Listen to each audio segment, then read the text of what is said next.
Hello, my name is Peter Elholm and I am a Term 1 nursing student. And my group, the Early Birds, have ketogenic diet. So, a typical American diet consists of at least 50% carbohydrates. Most of your body cells prefer blood sugar for energy, which come from these carbs. A ketogenic diet is a very low carbohydrate diet which causes the body to release ketones into the bloodstream. This decreases circulating blood sugar. It causes the body to start breaking down fat into these ketone bodies to generate energy. This switch from using circulating glucose to breaking down stored fat for energy usually what happens within 2 to 4 days of eating less than 20 to 50 grams of carbs per day. Because this diet lacks carbs, it is high in proteins and fats. Common food includes peanut butter, nuts and seeds, red meat, coconut oil, avocados, butter and cream, cheese, and eggs. Now, all this being said, I'm not sure if this is a medical diet or a fad diet. That's a good question, Peter. Hi, my name is Sam Kay, and I'm a Term 1 nursing student. I'm going to discuss how the keto diet is considered medical. There's controversy on this topic because the diet is often advertised as a fad. It's been poorly manipulated for the goal of short-term weight loss. However, according to many credible sources such as Harvard, shared that if done correctly under physician's order, the keto diet is considered medical. It is often prescribed to control seizures with those who have epilepsy. Also, the diet is carefully monitored by a dietitian. Natural peanut butter is one of the foods they may recommend. I wonder what the pros of the diet are. Hi, my name is Lauren Berger and I'm a Term 1 nursing student and I'm going to be talking about the pros for this diet. First off, evidence shows that this diet allows for a faster weight loss compared to that of a traditional low-fat diet or a Mediterranean diet. Because of this diet's neuroprotective effects, it can prevent learning and memory deficits and has shown to have anti-epileptogenic effects. This diet has been used to reduce seizures in children and can possibly benefit certain brain disorders, such as autism, multiple sclerosis, Alzheimer's, Parkinson's, sleep disorders, and brain cancer. Research shows that by starving tumor cells of glucose, their growth can be inhibited and can be prevented from happening in the first place. Those were some of the pros. I wonder what the cons are.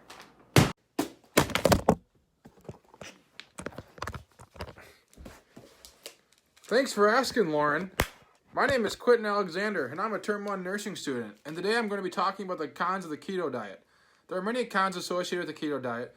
First off, the keto diet could cause hypotension, kidney stones, constipation, nutrient deficiencies, and an increased risk for heart disease. The keto diet is not safe for any of the conditions involving the pancreas, liver, thyroid, or gallbladder. Those with either acute or chronic kidney disease should be cautious when using this diet because it could worsen their condition. Another symptom of the keto diet is called the keto flu. Symptoms of the keto flu include upset stomach, dizziness, decreased energy, and mood swings that are caused by the body adapting to ketosis. Typically, patients may feel tired in the beginning, and some other beginning consequences of this disease could include bad breath, nausea, vomiting, constipation, and insomnia. Other complications with this diet can cause social isolations or eating disorders. This is due to restaurants and gatherings not typically serving foods that are allowed in this diet. This diet is very hard to follow and it relies heavily on red meat and other fatty processed and salty goods that are notoriously unhealthy. They are heart-healthy sources of fat. However, if someone is not educated about this and this consumes large amounts of fat, they're going to consume saturated fats, and this can increase someone's chances of heart disease and other complications. A final con about this diet is that we don't know much long-term effects about this diet. This is typically due to people not being able to take this diet for long periods of time, and they generally change it out or they stop doing it. So here are some of the cons. I wonder what the other risks are. Well, I will fill you in on some of the risks. My name is Katie Miller and I'm a Term 1 nursing student. A risk about the keto diet is being diabetic. If a person is on diabetic medication that lowers their blood sugar, it will need to be adjusted to compensate for the change in nutrients. Nutrient deficiency is also a problem since the diet does have a reduction of fruit and vegetables, since they contain carbs. Liver complications can occur since it metabolizes fats, which means it is working extra hard to generate the ketones that the body needs to function. The diet may exacerbate any pre-existing liver conditions as well. As stated before, it can cause constipation due to the low fiber in the foods recommended for consumption. It is important for a person to understand the difference between heart-healthy sources of fat and those of saturated fats, or it may cause an increase in the risk for heart disease.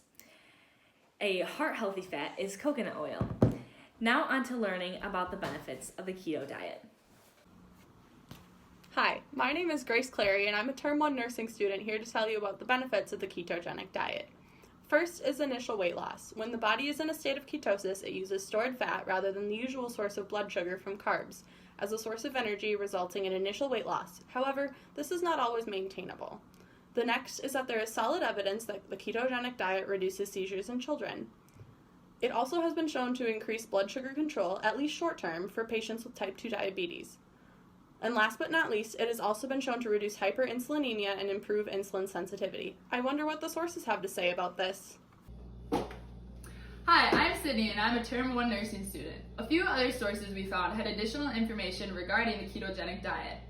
According to a Mayo Clinic expert, the ketogenic diet is primarily utilized to reduce the frequency of epileptic seizures in children. However, due to celebrity advertisements from people such as Kim Kardashian and LeBron James, this diet has piqued interest in many for its weight loss properties. However, long-term weight loss success has not often resulted. It has also gained traction through athletes using it for extreme endurance sports such as marathon running and triathlons. A Harvard Health blog discusses the ketogenic diet's neuroprotective effects. It has piqued the interest in many in its possible benefits for other brain disorders such as Parkinson's, Alzheimer's, multiple sclerosis, sleep disorders, autism, and even brain cancer. Though this has been explored, there are no human studies that provide evidence of this diet's benefits on these brain disorders. Overall, this diet is hard to follow, and it involves the consumption of foods that may lead to other health issues. For example, the ketogenic diet heavily relies on red meat and other fatty processed foods that could lead to various CVD complications. I wonder what some patient teaching information is regarding this diet.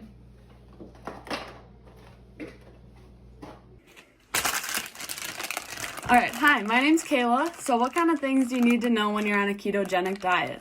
This diet is very hard to sustain, and you will often gain back the weight that you lost. There's not much known about the long-term effects of this diet because it's so hard to stick to. This diet is harsh on the kidneys, so patients with kidney disease should be cautious.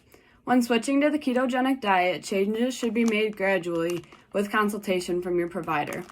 If you're on a diabetic medication, such as insulin, your doses may need to be adjusted after a few days because of the lowered amount of sugar intake.